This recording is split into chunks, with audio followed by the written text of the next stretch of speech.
घने जंगल में सुबह की ठंडक फैली हुई थी और हवा में ताजगी महसूस हो रही थी।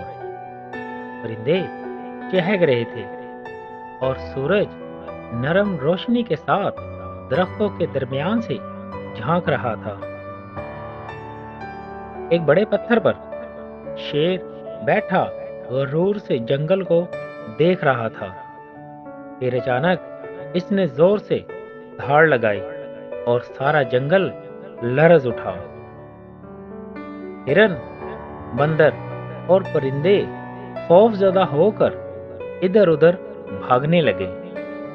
कोई भी शेर के करीब आने की हिम्मत नहीं कर रहा था। शेर ने पूरा जंगल छान मारा, मगर इसे शिकार नहीं मिला। इसके कदम आहिस्ता और सांस फूल चुकी थी। आखिरकार वो थक कर एक बड़े बरगद के दरख्त के नीचे लेट गया। आंखों में गुस्सा और जिस्म में बेबसी साफ नजर आ रही। उसी वक्त एक छोटा सफेद खरगोश वहां आ पहुंचा। वो मोहतात था, मगर इसकी सुर्ख आंखों में हिम्मत झलक रही थी। खरगोश ने आहिस्ता से कहा, बादशाह सलामत, आप बहुत परेशान लग रहे हैं। क्या मैं आपकी मदद कर सकता हूं? शेर ने हैरत से आंखें खोलकर खरगोश को देखा और गुस्से से बोला, तुमसे मुझे क्या फायदा होगा?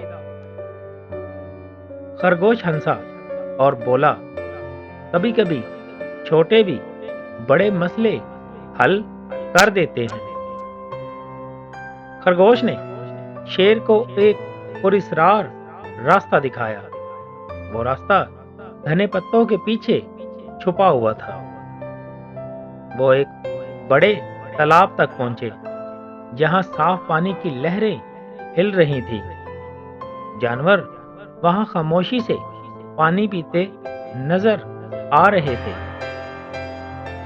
खरगोश ने शेर से कहा, यहां छुपकर इंतजार करें, सही वक्त आने वाला है। कुछ ही देर में एक हिरन पानी पीने आया। शेर ने फौरन छलांग लगाई और शिकार कर लिया। शिकार खाने के बाद शेर के चेहरे पर इत्मीनान था। वो नरम आवाज में खरगोश से बोला, मैं तुम्हारा शुक्रगुजार हूं। खरगोश ने मुस्कुरा कर कहा, ताकत के साथ अकल हो तो कामयाबी यकीनी होती है। चंद दिन बाद जंगल के जानवरों ने देखा कि शेर बदल गया है। वो अब किसी पर गरूर नहीं करता था। शेर अब जंगल के बच्चों के साथ खेलता था। इसकी गर्ज डराने की बजाय खुशी का एहसास देती थी। बूढ़े जानवरों की वो मदद करता और हर कोई इससे मोहब्बत करने लगा। जंगल अब पहले से कहीं ज्यादा पुरसकून था। खरगोश अब जंगल का दानिशमंद मशीर बन चुका था। सब इसकी बातों को बड़ी तवज्जो से सुनते थे और यूं शेर और खरगोश सच्चे दोस्त बन गए। वो दोनों एक दूसरे की ताकत और अकल का एहतराम करते थे। दोस्तों, अगर आपको हमारी ये कहानी अच्छी लगी हो तो हमारे चैनल को लाजमी सब्सक्राइब कीजिएगा।